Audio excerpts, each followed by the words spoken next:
Es una técnica utilizada para realizar el análisis cualitativo y cuantitativo de elementos en una muestra. Esto nos va a permitir cuantificar las concentraciones de muchos de los elementos encontrados en la tabla periódica tal y como la conocemos, aunque no va a ser útil para el análisis de elementos como el carbono, el nitrógeno, el oxígeno, el hidrógeno y el flúor, algunos gases nobles y elementos raros. Entre sus ventajas podemos denotar tres. La primera sería su baja susceptibilidad a las interferencias químicas, resultado de las altas temperaturas a las que se realiza el proceso. También tenemos que se puede llevar a cabo simultáneamente en docenas de muestras de distintos elementos y también que puede realizar análisis a concentraciones muy pequeñas de estos analitos que tenemos a analizar. ¿En qué consiste este método? Primero, se deberá nebulizar la muestra. Esto quiere decir que será introducida en la flama. Después va a ser despolvada, evaporada y atomizada.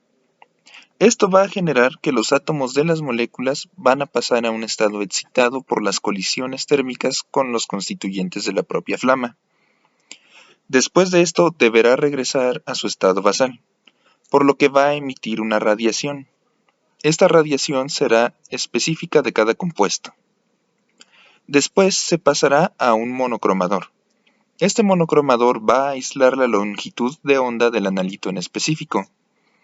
Y por último llegará al detector, que va a medir la potencia de la radiación seleccionada. Esta radiación será amplificada y enviada al dispositivo de lectura. Ahora hablaremos de los componentes de la máquina. Se hace uso de un sistema nebulizador quemador para atomizar y excitar la muestra. El instrumento puede ser un espectrofotómetro que hace uso de un monocromador para separar la línea de emisión deseada, o un fotómetro con un filtro para separar las líneas de emisión obtenidas. La instrumentación en sí consiste en una fuente de atomización e excitación, habitualmente un quemador nebulizador de flujo laminar, como lo había mencionado anteriormente, además de un monocromador o unos filtros. Cabe mencionar que los instrumentos previstos por monocromador son más versátiles, puesto que se puede seleccionar cualquier lambda en el espectro UV-Vis. Los instrumentos diseñados para el análisis de rutina de los metales alcalinos y alcalino-térreos pueden hacer uso de filtros de interfacea para separar una línea de emisión deseada. Además, se necesita de un detector y un dispositivo de lectura de la señal de salida. Dentro de la espectroscopía de emisión atómica también se encuentra la espectroscopía basada en la atomización con plasma. En esta se hace uso de un plasma como fuente de atomización y de excitación. El plasma es una mezcla gaseosa que contiene concentraciones importantes de cationes y electrones. El plasma más utilizado en este tipo de métodos es el argón, y es importante destacar que las temperaturas del plasma son muy elevadas, van de entre los 500 a los 1000 Kelvin, lo cual produce una atomización muy efectiva y en consecuencia las muestras pueden ser aplicables a gran número de elementos.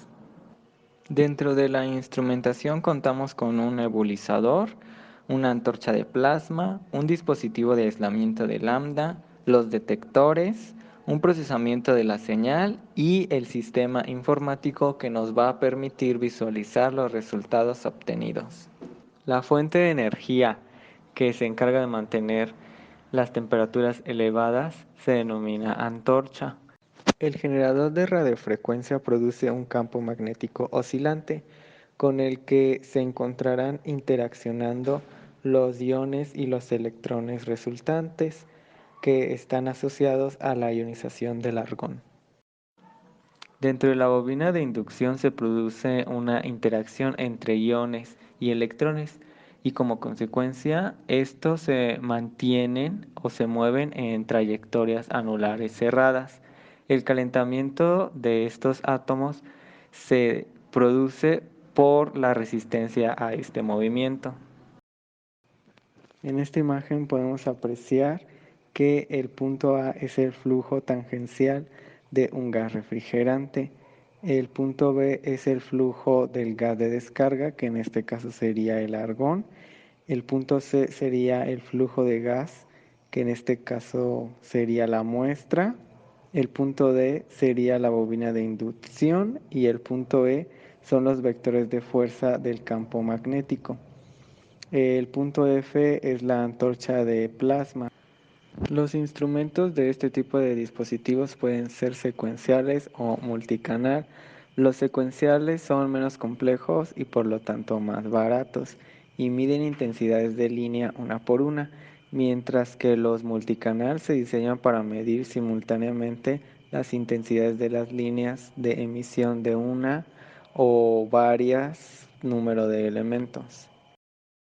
Aplicaciones en la biotecnología. La espectrometría de emisión atómica tiene diferentes aplicaciones a la biotecnología ambiental. En este caso, se puede utilizar para la determinación de elementos inorgánicos en diferentes sustancias, y como lo comenté antes, es utilizado en el área ambiental para determinar la concentración o presencia de metales pesados en aguas residuales, en suelos e incluso en residuos sólidos. Con estos datos se llega a un estudio para su posible remediación. Para ello, se ha tenido en cuenta la capacidad que poseen muchas levaduras, hongos, bacterias y algas marinas de concentrar metales a partir de soluciones acuosas diluidas y de acumular metales dentro de su estructura microbiana. En la biotecnología de alimentos, la espectroscopía de emisión atómica se utiliza para cuantificar los elementos inorgánicos que se pueden llegar a encontrar en el interior de los alimentos, ya sean líquidos o sólidos. Este método se utiliza en la rama para todo tipo de alimentos, por lo cual es necesaria la correcta preparación de la muestra.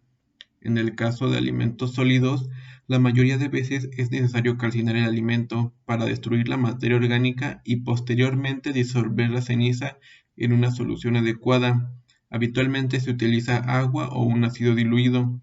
Algunos productos líquidos pueden ser analizados sin necesidad de la calcinación, tomando las precauciones apropiadas para evitar las interferencias. Un ejemplo de estos pueden ser los análisis de aceites vegetales, la leche, vinos, etc.